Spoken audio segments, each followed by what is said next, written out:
A couple of months ago, we had a guest speaker, Lupe Gonzalez, who brought a sermonette entitled In the Footsteps of Ruth. And he went through the book of Ruth and explained the story of what was going on there. And so this last week, I had an opportunity to drive from here over to Harrison, Arkansas and back. And something I don't normally see in this area was a ripe winter wheat field that was being harvested. Combines were out there and they were just hauling big trucks. They were harvesting the grain and hauling it off. And this wheat was obviously planted in the fall. They call it winter wheat. It sprouted and it grew early this spring and was done that. And I thought back to that time. It's a harvest time in the book of Ruth.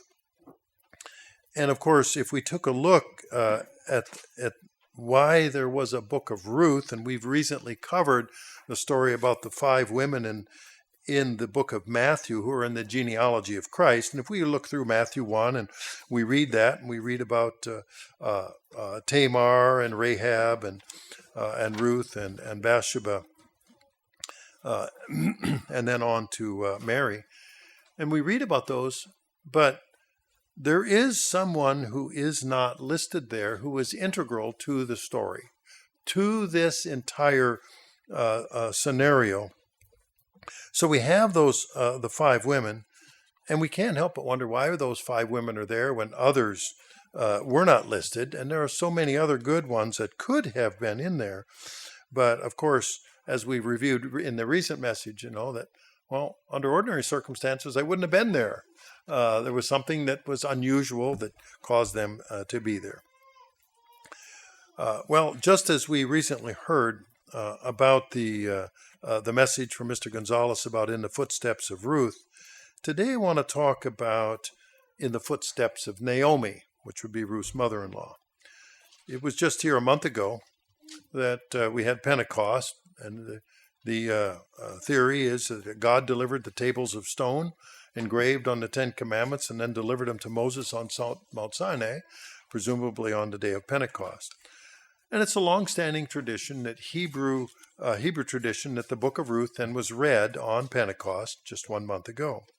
And it's a delightful story, a story of happiness and sadness, of hunger and plenty, of life and death, sadness and joy, and of romance and heartache, and of a challenged inheritance, and ultimately ending with hope and opportunity. So it was really an interesting book, and it tells us a lot, and if we go over that. But we take a look at this woman, Ruth, a stranger from a foreign land who was transplanted back into the nation of Israel, and she represents the hope of people who have an opportunity to be in God's family, really representing God's mercy to calling us to be involved in His work, to be brought into the kingdom of God. But I want to focus then on her mother-in-law, this woman in the book of Ruth, a woman named Naomi. For the story of Naomi is woven into the story of Ruth, but it's a very different story. Naomi was an important mother in the history of Israel, and when we examine this particular story, we'll gain a remarkable understanding of the father of a man called Boaz. And when we move on to this, through this example, we'll see how Naomi is really an example for us today. If we start in the book of Ruth in chapter 1 and verse 1, and it tells us that there was a famine in the land. It was in the day of Judges. And a man from Bethlehem, Judah, went to dwell in the country of Moab. Now, it's about 40 miles away. So if we were to get on, start walking, just figure out about 40 miles, how far would that be? And it would take a while. And if you walk 2 miles an hour, it would take what? How many hours to get there? Because presumably you'd be bringing burdens along with you, maybe a beast of burden. Verse 2, the man was Elimelech. Okay, he went to this neighboring country. There was a famine in Bethlehem, Judah. Elimelech went with his wife, Naomi, and 2 sons, and they stayed there. So they when you got to eat, you got to eat. It gets pretty important. They say that after 72 hours, everybody will do almost anything to get a bite to eat. And so they were motivated. So the time setting is a generation after Israel had come into the promised land, when they had left Egypt, conquered, then 40 years later conquered Jericho, claimed the land of Canaan, and inherited the land. And the land was divided among 12 tribes. And that's why there's a reference to Bethlehem in Judah. It refers to the town of Bethlehem in an area of land that was granted to the tribe of Judah. Now, the man Elimelech, referred to in Ruth chapter 1, it may be that he was a brother to Salmon, the Israelite who married Rahab, the innkeeper's daughter, who hid the Israelite spies when they scouted out Jericho prior to the fall of Jericho. We don't know the exact relationship, but we do know that Naomi was Elimelech's wife. They were Israelites. They were of the tribe of Judah. And so when the famine came up, nothing to eat, Naomi went with her husband to Moab. Now, it's on the other side of the Jordan River, so they had a ways to go. But presumably if there's a famine, then they can cross the river a little easier too. The Moabites were a nearby land, but they were also descendants of Lot, Abraham's nephew. But the Moabites didn't worship the true God. They were a foreign nation. And so there was an issue there. Would you go to a place that didn't worship the true God and try to make your life there? Well, things got worse. If we look in verse 3, in Ruth 1, verse 3, then Elimelech died. Naomi's husband died and left her there. Now, she was a widow and her 2 sons. Now, we have to ask, well, now Naomi is stranded in a foreign land. She's lost her husband. And it wasn't so far in physical distance, but it was far away from the fellowship and believers in God. And they weren't simply strangers in a foreign land, but the strangers were worshiping other gods. I know that when I have moved in my life a few times, it was kind of important to me to know how far I was to the nearest church congregation. I didn't want to be stranded off in the wilderness somewhere. So it's always been a factor of just where would I be? Could I get to that place? Now, I was raised in south central Minnesota, about equidistant from Iowa, Wisconsin, and South Dakota. If you measured it out on the map, it'd be about equidistant from all of those 3 places. And my great-grandfather homesteaded the area, went by ox cart, and built a prairie home, and staked their claim, dug a sod hut, and then later built and planted potatoes and wheat. Later they built a log cabin, and later on a frame house. And people came and expanded into that area, and they built neighborhood one-room schoolhouses. I went to that one that my great-grandfather helped build, a one-room country schoolhouse. My grandfather went to it, and a rural community was developed. About every 4 or 5 miles, you'd have another little rural community. So by the time I came along, families were all well established, and everybody knew, because the same farms were in the same family for many years. Well, everybody knew the farms in the area by the family name, and you knew who was new in town, because so-and-so up the road had a particular, they came into town and they were renting the Otto farm or the Rettman farm, or, hey, that's the Platt farm or the Schmidt farm, all of these German names. So if somebody else came in, where do they live? Well, they live over, and there was a new family came in a half a mile away, the Benson family. Doesn't sound German, does it? But they came in and they bought the Bunkie farm. Oh, well, everybody referred to it for the next generation as the Bunkie farm. So everybody knew who the strangers were, even though they could have been there for 20, 25, 30 years. It was still going to be the Bunkie farm.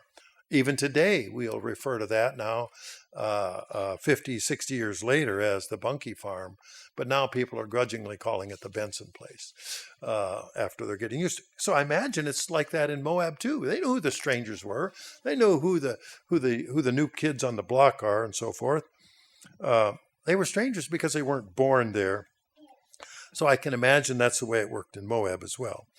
But if we look in Ruth 1 and verse 4, and the sons of Elimelech and Naomi took wives, local gals, they got married, of the women of Moab. One was Orpah, the other was Ruth, and they dwelt there about 10 years. So I'm not exactly sure when the 10 years started, but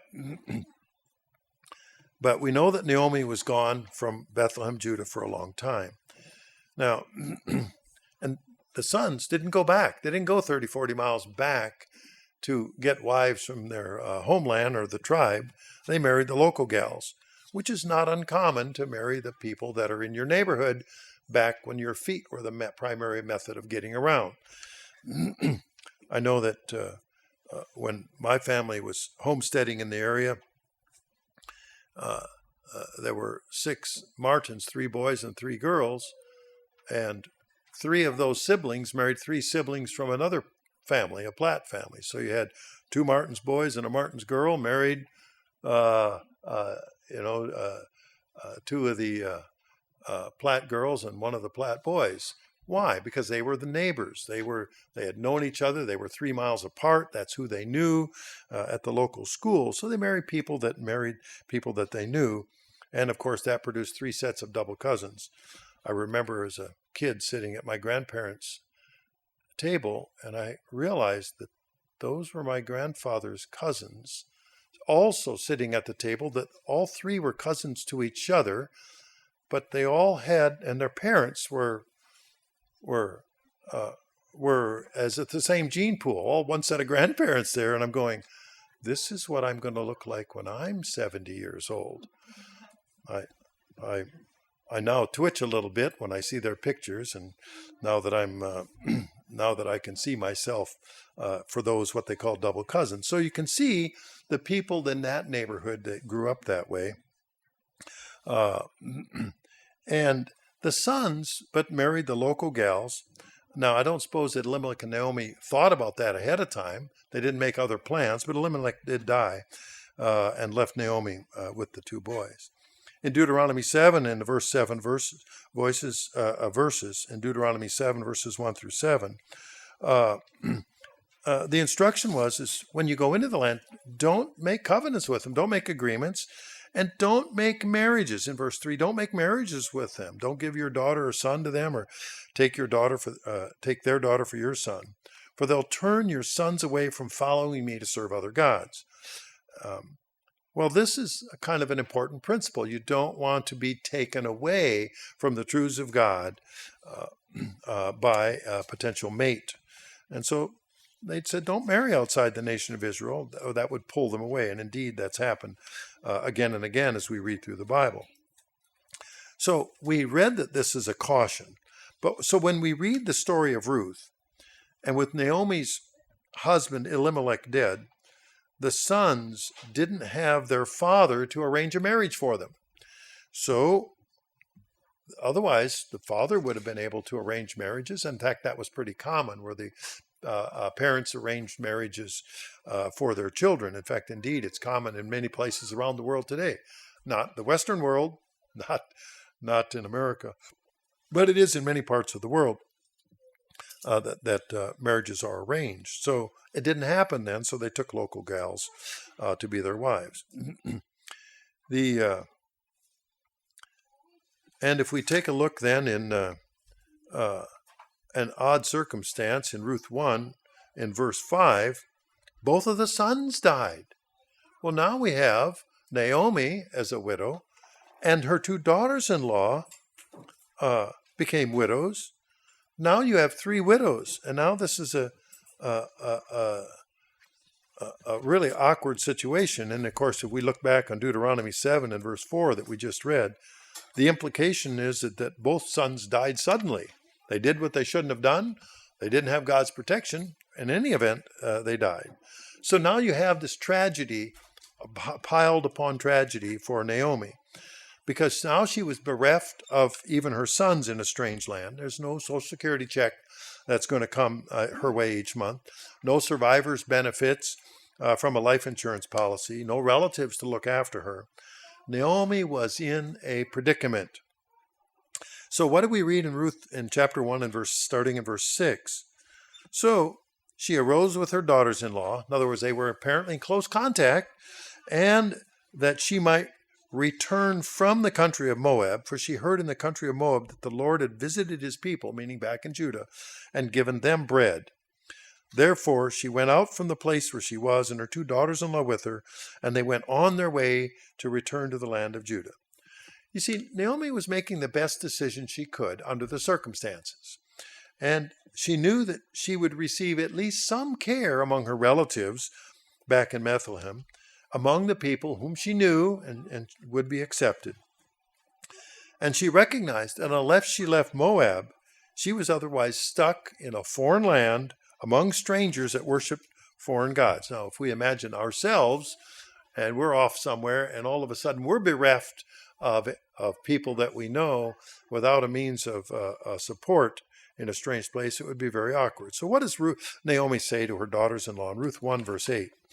Naomi says to her 2 daughters-in-law, "Go, return each to her mother's house. The Lord deal kindly with you as you've dealt with the dead and with me," meaning her husband and their mother-in-law. "The Lord grant that you may find rest, each in the house of her husband." So she kissed them and lifted up their voices and wept. See, all 3 women were crying. This was goodbye. This was it. They knew they would never see each other again. There wasn't a telephone. There was no fax machine. There was no postal service, no internet, no cell phone, no Pony Express messenger service, no planes, trains, or automobiles to take them back and forth for visits. The goodbyes would be permanent, sort of like when the Wild West was expanded from the East Coast, when in American in the middle to late 1800s, people would go by wagon train across the country. When you said goodbye, that was it. You didn't have any expectation that you would see them again. So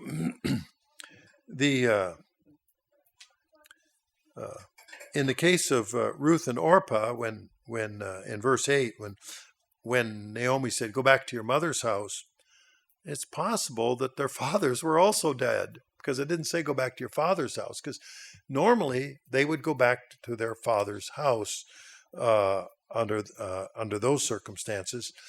But as the custom was, the mothers were now under the care and responsibility of her sons, which would be Orpah's and Ruth's brothers. And Ruth, chapter 1 and verse 10, they said, "Well, sure, we're going to go with you. Let's go." They apparently got along well with their mother-in-law. And what did Naomi say? "Look, go back. Why would you go with me? Are there still sons in my womb that they may be your husbands?" Because you see, if Naomi had other sons, under the law, community law at that time, they would have been entitled to marry the widow of the brother. But she says, "I don't have any more sons. I'm not going to birth any more sons. This is not going to happen. Let's face reality." She said, "I'm too old for a husband, and even if I should, have a son tonight, it's still, are you going to wait around until the son is grown?" Of course, that would have to be 20 years. Well, we know that these gals are probably in their 20s. And so they're going to wait around 20 years for a toddler to grow up to be a future husband. And then, of course, there's 2 of them. So it just didn't make any sense. And Naomi knew that. And in verse 13, she said, "Would you restrain yourself from having husbands?" Are you going to wait that long? All that time. She goes, "No, my daughters, it's very grievous for me for your sake, and the hand of the Lord has gone out against me." In other words, don't take my burden against you. So go back to your mother's house, meaning where your mother's sons can watch over you. So what we're looking at is the Levirate law of marriage that Naomi was referring to in Deuteronomy 25 and verse 5, and I'll just paraphrase it. And it talks about if brothers who dwelled together and one died and didn't have sons, then the next brother would be obligated to marry the widow and raise up a son for inheritance purposes of the older brother. And so that's and that was an expectation. Indeed, there are examples of that, and that happened in my family as well.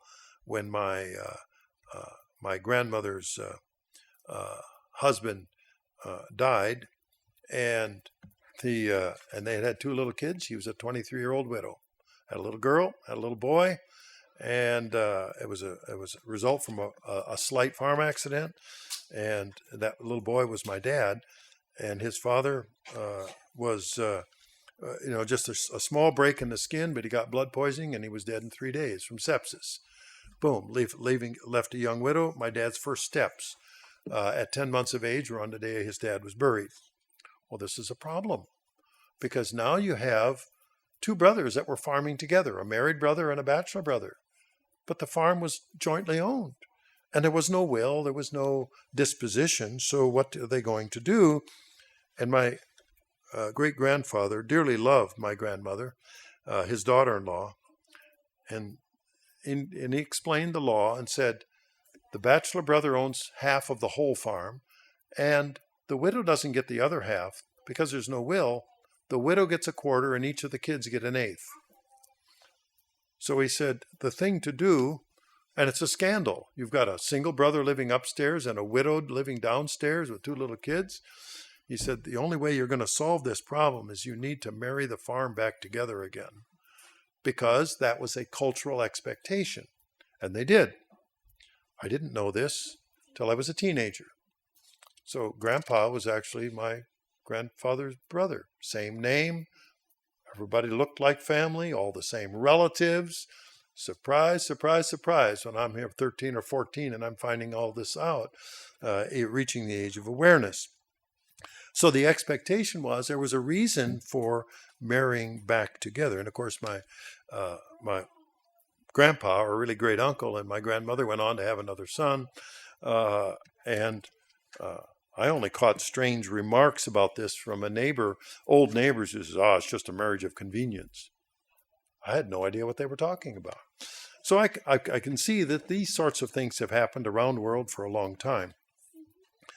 But now you have the relationship between Naomi and her daughters-in-law. Now, I don't know if any of you collect mother-in-law jokes. Some people do. I don't. But I'm aware that they're out there. Okay? My mother-in-law did not give me a lot of grief, for which I appreciate. And I don't think my mom gave my wife a lot of grief either. It was just beneficial relationships. Now, we do have a daughter in Japan, and of course she's conversant in Japanese, and she explained the writing in Japanese. The word for peace is a pictogram of a house with one woman in it. And the word for war is the exact same little house, but it's got two women in it. Now, you know words. This was just the explanation. You have peace, and then you have war. So we all got a chuckle, and she was explaining to us this. In Ruth 1, in verse 15, Naomi said, look, your sister-in-law has gone back to her people and to her gods. Return after your sister-in-law. So we have now, Orpah's going back to her family, and Naomi tells Ruth, go ahead, go back. It's, I understand, I want you to be cared for. And in verse 16, Ruth says, don't tell me this. I don't want to leave you. And then she makes this marvelous statement.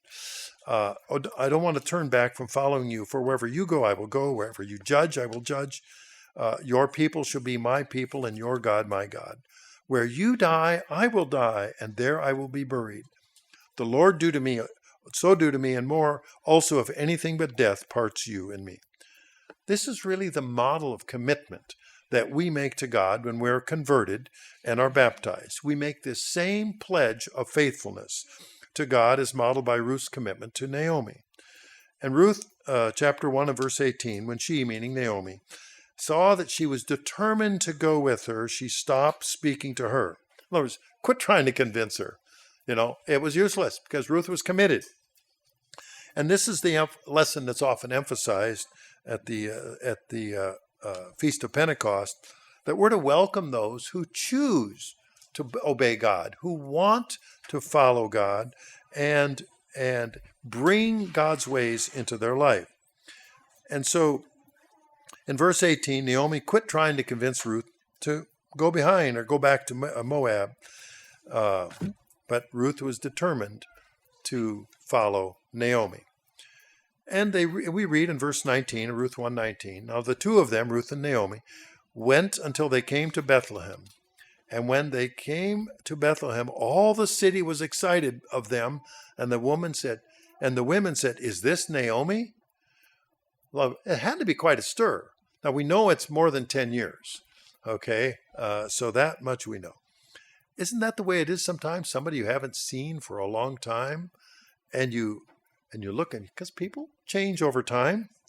I know I've said that about somebody I haven't seen for a long time, and people have even looked at me and said, "What happened to you?" Well, kind of like the lady that went to the dentist, and she thought, "My, that guy looks so familiar.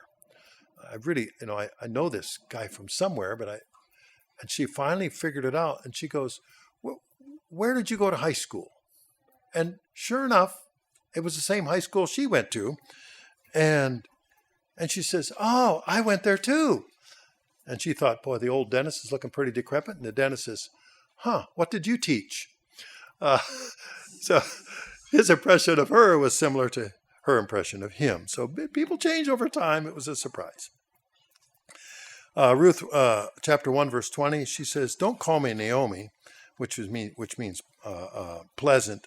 "Call me Mara," which means bitter, because the Lord has dealt very bitterly with me. She went out full, meaning had possessions and a family, and came home empty. So with Naomi meaning pleasant, and she called herself Mara, meaning bitter, she wasn't happy with what had happened in her life. And sometimes that happens. In life, we can come up with circumstances that cause us to be bitter. We think, why did this have to happen to me? Why? I used to be pleasant. I used to have a happy situation. And now, call me Mara, call me bitter.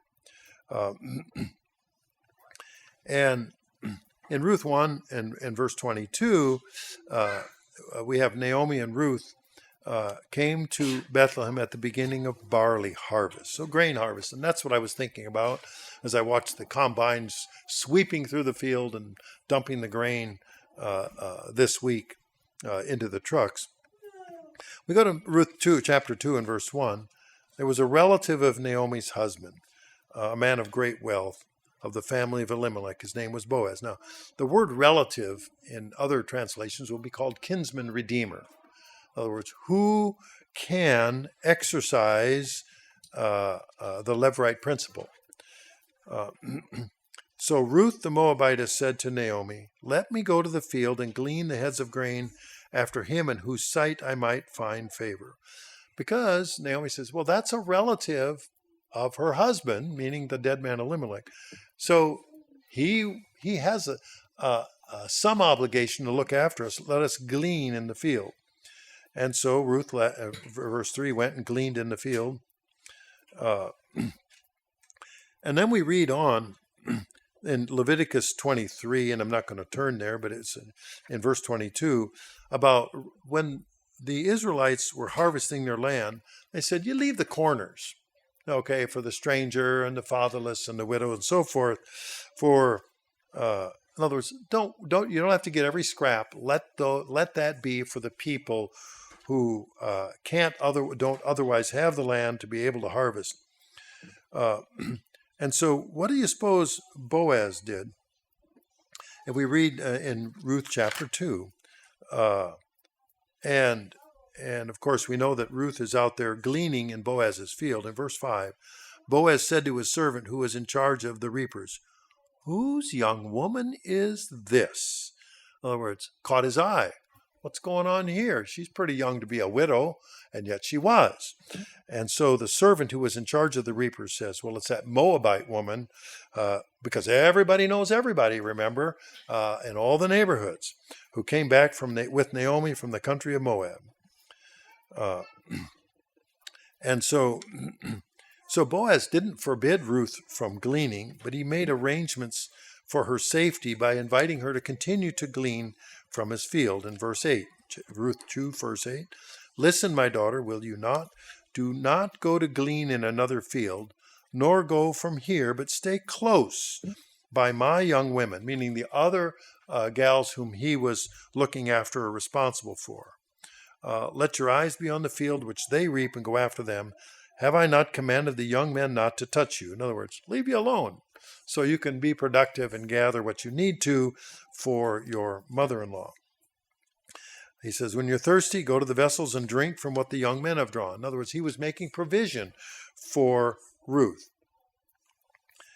And in verse 10, Ruth says, what have I done to find favor in your eyes that you should notice me, since I am a foreigner? Normally, foreigners were not welcome because they were a threat. And so accommodating a foreigner or a stranger is dangerous business. Yet Boaz just didn't arbitrarily welcome anybody to glean on his property. Obviously, he did a background check on this woman. And what does it say in verse 11? And Boaz answered and said, now this is the background check. It has been fully reported to me all you've done for your mother-in-law since the death of your husband, and how you left your father and mother in the land of your birth, and have come to a people whom you did not know before.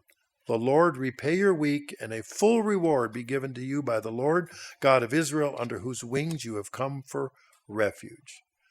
He found the backstory and said, you're looking after your mother-in-law. That's pretty good. That's a very godly approach.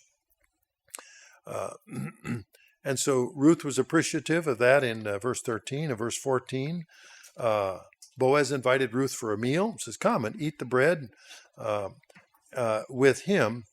And he passed food along to her. And she saved leftovers for her mother-in-law, Naomi.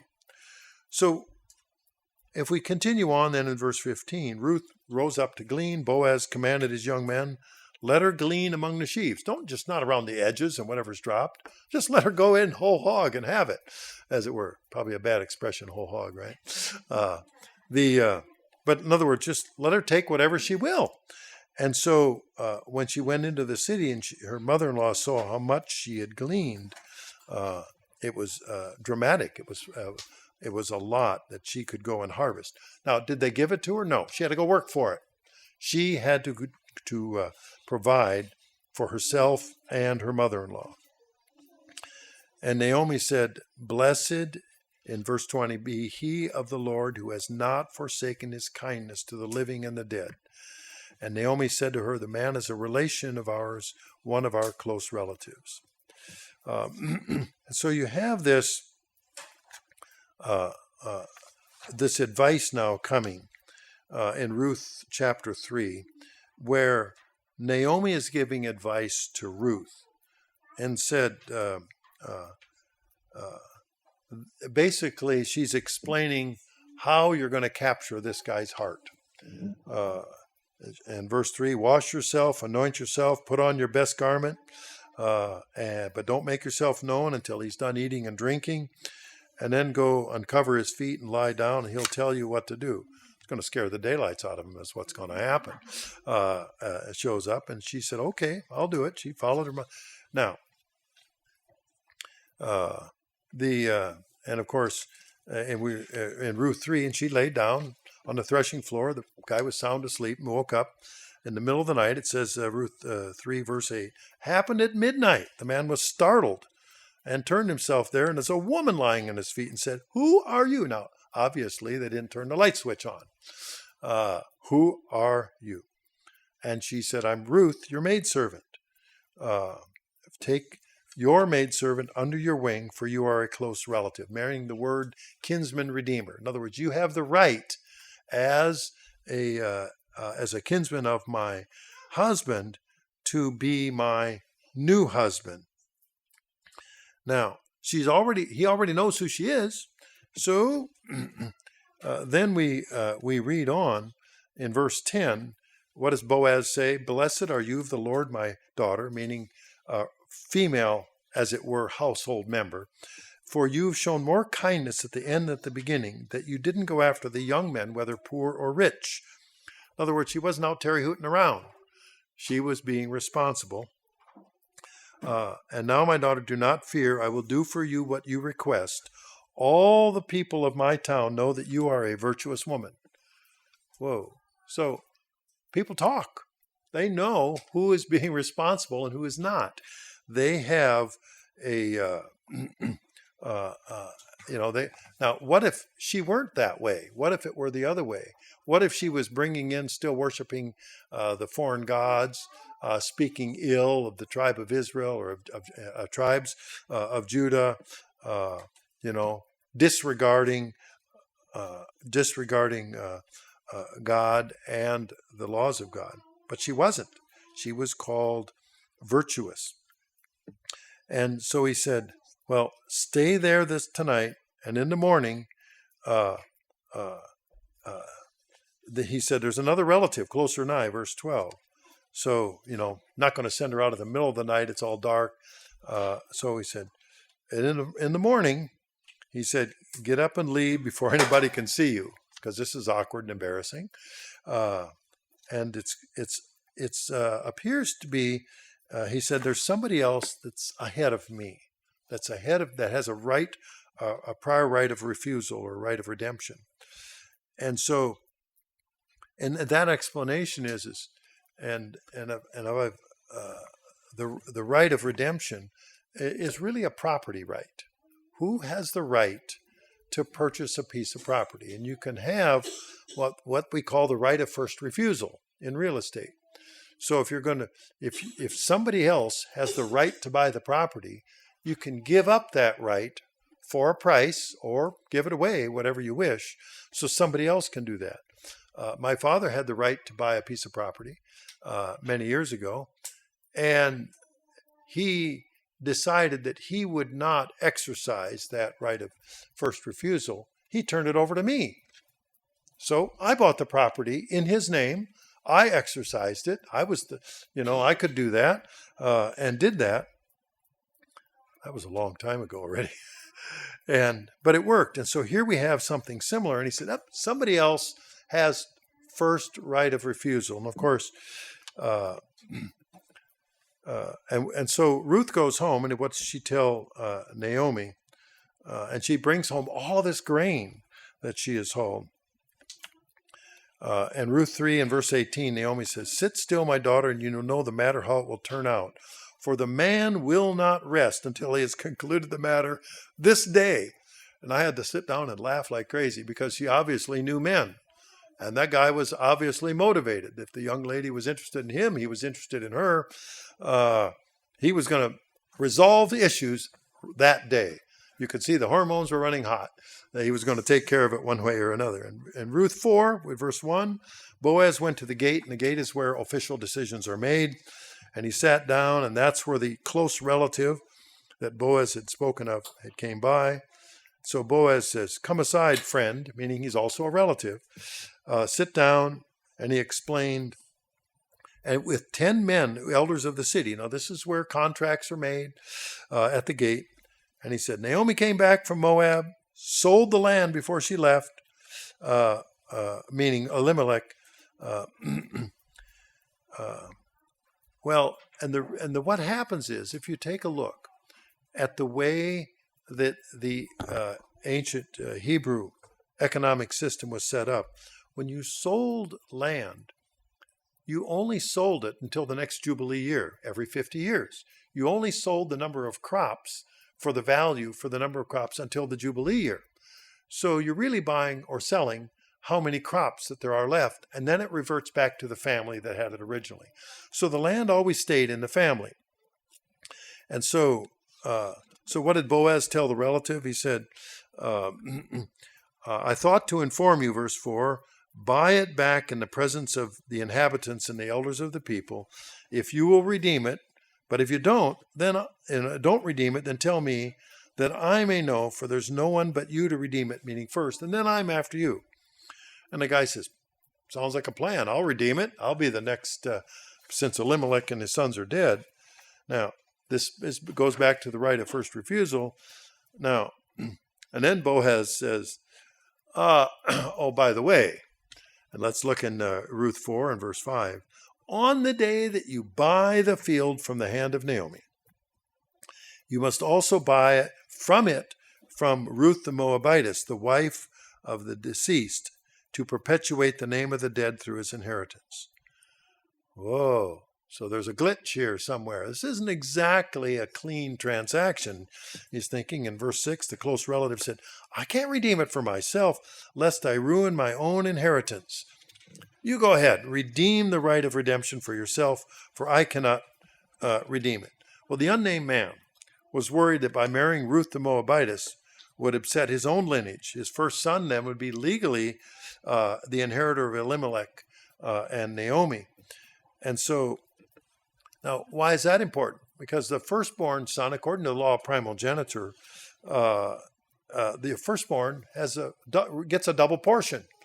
So however many there are. And we can read about that in Luke 15 and verse 11 and on about the double portion. But the eldest gets a double portion. And so if we read in Ruth 4 and verse 7 then, one man took off his sandal and gave it to the other. This was a confirmation in Israel. So, in verse 8, that was sealing the deal, the sandal, taking off your sandal. Now, and because in front of witnesses, now can you imagine somebody walking around with one shoe? The deal was made to the other one. Shoes don't come easy. I know as a teacher for many years, I'd always have students that forgot a pencil. Needed a pencil, needed a pen. And I would say, sure, I will lend you one. But of course, if I just lent them one, I would never see it again. So my standard, and everybody knew this, it didn't take long for the word to get around to the whole high school, that if you borrow a pencil from me, you must give me a shoe. One shoe. And when I get my pencil back, you get your shoe back. You're not leaving the room. Oh, how about you hold my cell phone, my wallet, anything? Nope, your shoe. I've never had a student leave the room. They will walk out without their cell phone. They will walk out without their wallet. They will walk out with anything else of value, but they will not walk out with one shoe. Never had a problem getting my pencil back. And I always kept a supply of pencils, and one student would say, oh man, I forgot. And the other one nudged student would say, just give up your shoe. And there were days when I would stack a whole row of shoes up on top of the whiteboard on the ledge, and everybody knew it. But that was the deal, and that sealed the deal. Where do you think I got the idea from? Right here, Ruth 4. So, and we get this idea when he calls her a younger woman. We get the impression that he's not, and he talks about younger men. So he apparently was older than her. And this sort of makes sense. If you look at who Boaz's father was, or mother was. Well, his father was Selma, but his mother was Rahab. She was a Canaanite woman.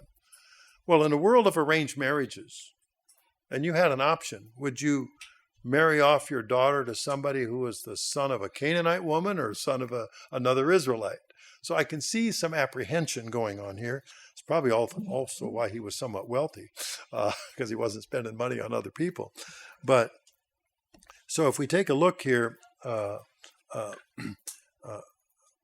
in Ruth 4, verse 13, Boaz took Ruth, and she became his wife, and they went on to have a child. And verse 14, and the woman said and the women, meaning of the area unto Bethlehem, said, blessed be the Lord who has not left you this day without a close relative. May his name be famous in Israel. Because now legally and technically, although not biologically, Naomi has a grandson. This is huge because, and read on in verse 15, that he may be to you a restorer of life, a nourisher of your old age, for your daughter-in-law who loves you is better than 7 sons has borne him. Then Naomi took the child, laid on her bosom, and became a nurse to him. And the neighbor women gave him a name, saying, there is a son born to Naomi. And they called his name Obed. He is the father of Jesse, the father of David. So this genealogy was critical here, but Naomi had somebody that she could dote on, as well as Ruth. They had somebody to look after them as they as society expected. Indeed.